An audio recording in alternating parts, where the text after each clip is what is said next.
We have suffering sons starting for ICE. We wanna, whoever bring over here, we wanna they pay. Only that's what I'm saying. And I'm asking our governor and our state. We are taxpayer. We need pay back whatever they committed ICE. Thank you very much. No entiendo. No understando. So let's examine some failed political stunts today, because apparently Somali activists in Minnesota are now demanding reparations. Yes, I'm not making that up. After defrauding the government for billions of dollars, they are now quite shamelessly attempting to defraud the government again. And it is truly stunning behavior when you consider, given the whole fraud situation over the past couple of months, you might think that now ought to be the time to lie low, self-reflect, even if you want to put the best foot forward for the community. Maybe it's time to show everyone that, hey, we're not who you think we are. We're actually hardworking, honest business people. We're not all living off the government, defrauding welfare, receiving fake government grants, and yet apparently the opposite here is happening, where today a bunch of shameless Somali activists decided to hold a big press conference and rally on behalf of their community, where we're about to hear someone who can barely speak intelligible English get up here and explain why the U.S. federal taxpayer is obligated to give her money because of the supposed trauma and loss of business that she faced as a result of the whole ICE situation. Yeah. Now, one could almost argue to a degree this is learned behavior because, hey, when you got to the United States in 1991 and you basically figured out that the government will, for many decades, give you an unending stream of money. And by the way, when you even look at state Democrats like Jacob Frey and Tim Walz doing the same exact thing, they're also begging the federal government for reparations, saying, oh, we're so traumatized by ICE. Look at all the money we lost. Please give us a free blank check. Then I guess we really shouldn't expect a lot of the recent behavior to change now. As a matter of fact, Democrats are only doubling down on being the party of the Somali fraudsters. You cannot believe that. But it doesn't stop there. Recently, right across the street, apparently Ilhan Omar decided to try to do another one of these, oh, we're gonna go visit the ICE facility and see the illegal aliens thing, except her political stunt in this case completely royally failed after she showed up and it turns out there were no illegal aliens to visit because the illegals had already been deported.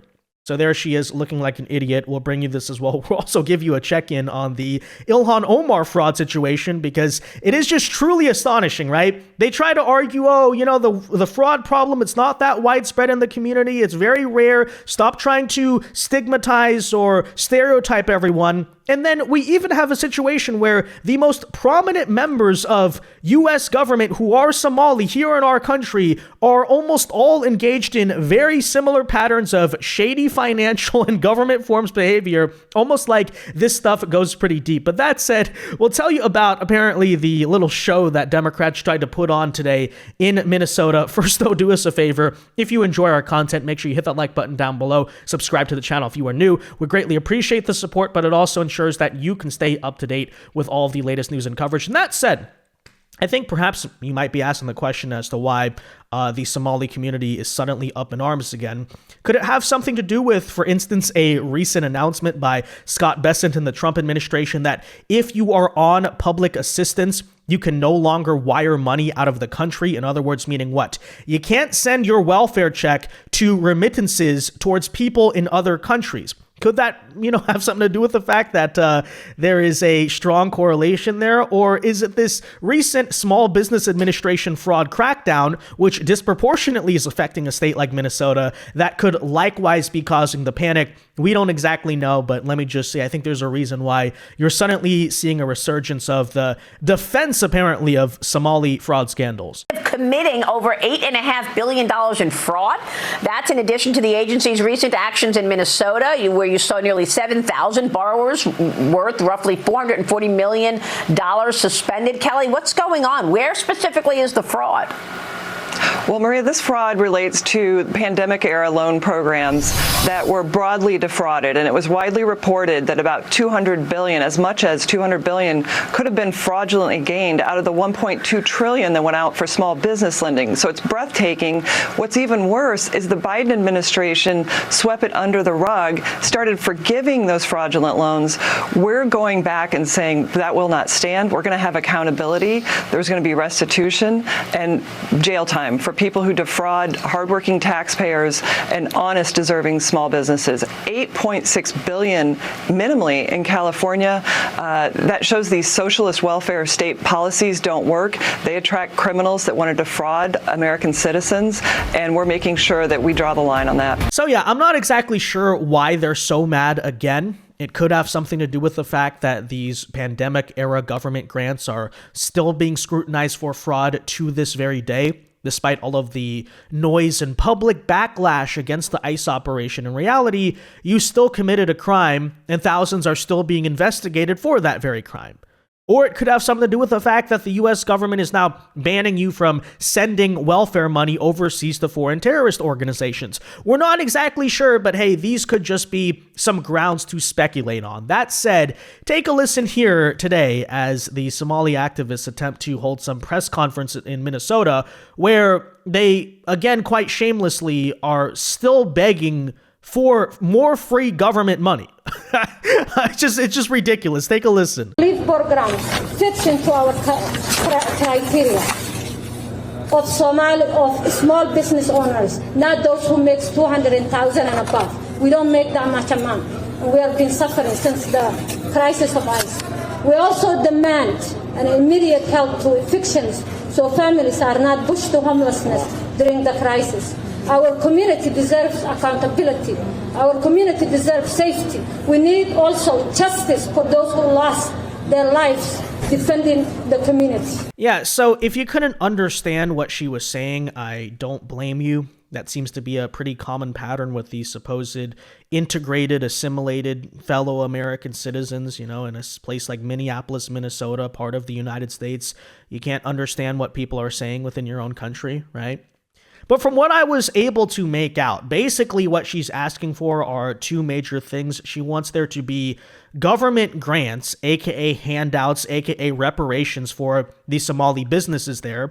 The claim here is that Somali small businesses have lost a bunch of money because of the whole fraud scandal and ICE operation, to which I say, I mean, how and why could that be the case? I thought you guys are for profit. I thought you guys are not just receiving a bunch of government assistance checks. I mean, logically speaking, the Somali community in Minnesota still exists, right? You're largely serving your own, considering people from the outside can't even understand what you're saying. So you guys are still not patronizing one another? I mean, why is that? Is it because the fraudsters are in jail? Is it because they got deported? I don't know, but it doesn't even really matter. Long story short, what is she doing? She's grifting. She's just hey, please give us money because we were traumatized by the ICE operation. Yeah. And then secondly, goes on to call for a freezing of all evictions. In other words, Somalis should no longer have to pay the rent because of the way they've been stigmatized and traumatized. And hey, if they're quote unquote too scared to go to work or have a job, or their businesses supposedly went bankrupt because of ICE, that's the reason? Yeah, definitely not because they were, receiving a bunch of government checks that stopped cashing, we'll say. No, right? No, Somalis now, because Donald Trump said mean things about them, should receive a bunch of free money for their businesses, a bunch of more small business loans, by the way. The very small business loans, let's not forget that you're being scrutinized over to begin with. No, now we deserve more of them. And let's also stop evictions in the process. Let's just not have to pay rent at the same time. To which I say, do you even hear yourself?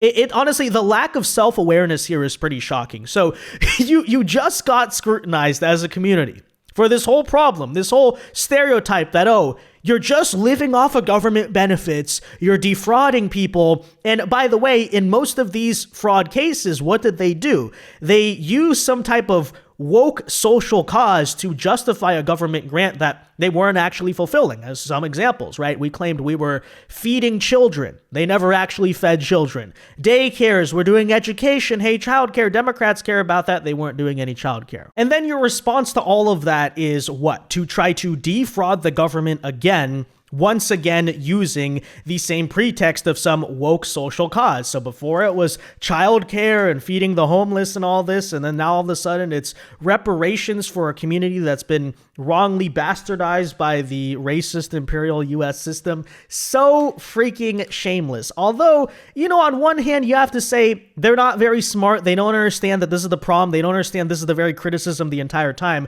On the other hand, perhaps maybe they actually are smart, or at least smart enough to understand how Democrats operate, right? Because this is the same exact social playbook they've been weaponizing the entire time. Hey, let's use the supposed compassion and empathy rules of leftists to get a bunch of money from them, and then we'll keep voting for the Democrats. And then now understanding, okay, maybe we can't do that tactic anymore. Let's just find more convenient and sort of creative ways to get the free money from the liberals by saying, oh no, our businesses now, we ran out of money because we got caught defrauding everyone. Please give us more money. So I don't know, maybe it is actually kind of creative. You got to give credit where it's due. I mean, this individual clearly appears to have learned English at the Quality Leering Center, but maybe the, Fraud 101 class, maybe that was taught very well. I don't know. But, there you have that on one hand, just utterly ridiculous display. These people just... What can we say besides, again, using the word there, shameless? Now, transitioning here to speak about another type of fraud. Apparently, Representative Ilhan Omar today tried to do this whole stunt where she's going to go once again to the ICE facility and demand to be let inside. She wants to see the illegal aliens and how they're being treated. But hilariously, ICE actually deported them before she got there, creating a completely failed and gigantic waste of time as she toured an empty ICE facility. So everyone clap it up for, this bright genius here, Ilhan. Thank you. When did you give notice? And I just want to make sure you did not see any detainees. No, we gave notice 8 days ago.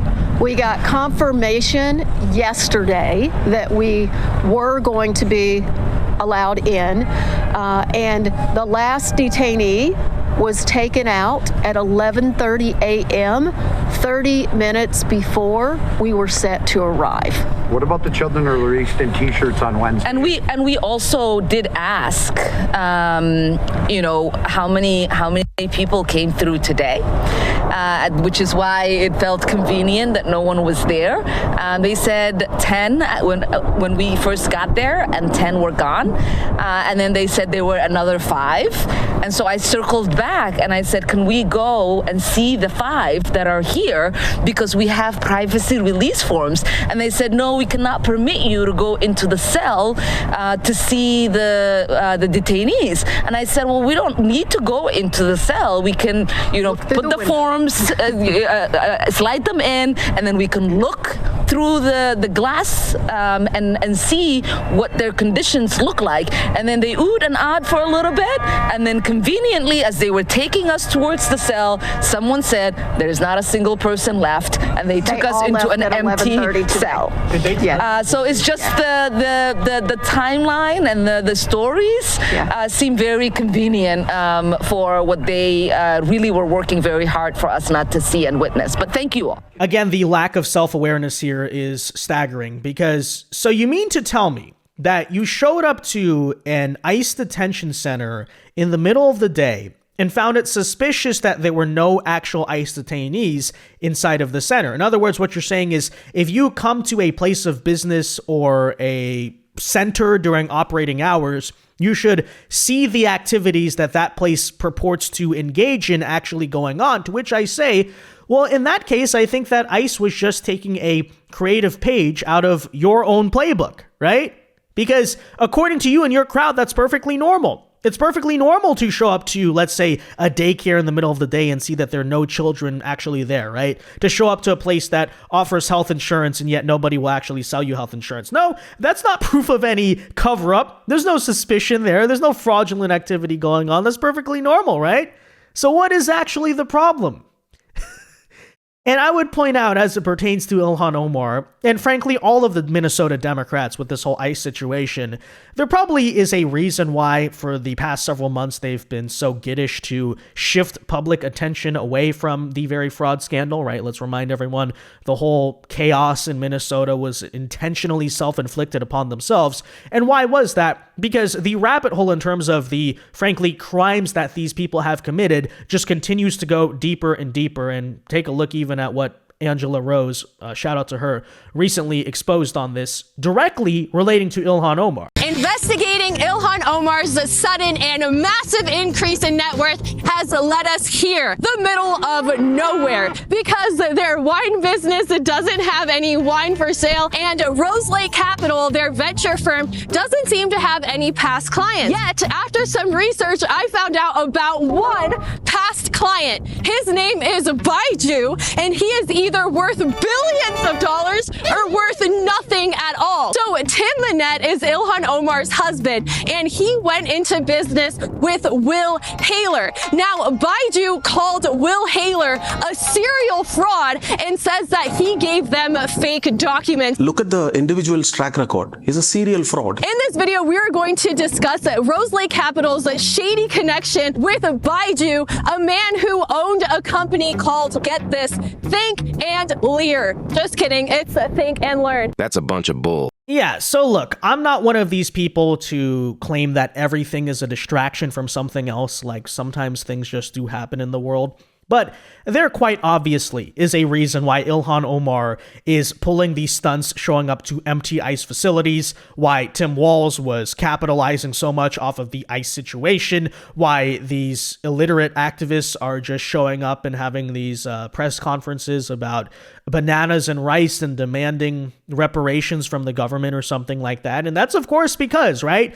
the true underlying political story in Minnesota is the fraud. It always has been the fraud, not just out of the Somali community, but the way in which, first of all, you have some members of the Democrat Party openly engaging in it and others quite clearly abetting it, allowing it, and likely getting kickbacks. And the more that attention goes away and now the whole country's focused on, is ICE going too far, border patrol strategies, all this stuff, it's frankly extremely convenient the way in which Democrats managed to bury one of the biggest political scandals of the entire decade as it pertains to corruption, right? This whole thing has been completely memory holed. It's a very convenient, dirty trick and switcheroo for them to use in the midterms. And so I truly hope that people don't forget about this. And please remember, when you look at the sort of astroturfed propaganda machine about ICE and immigration and look at this incident that we entirely provoked, isn't it so bad? Please remember the reason why they're doing all this. The reason why that propaganda machine is turning so strong is, of course, because the Democrat Party is a criminal organization and they have to find something to bait and switch about. Same goes for the, Somali fraudsters who are now moving on to another form of fraud because they got caught in one form of fraud. So please do not lose focus of the bigger picture here. But that actually said, guys, let me know your thoughts on this in the comment section down below. Be sure to leave a like on this video, subscribe to the channel if you are new. And until next time, God bless and peace.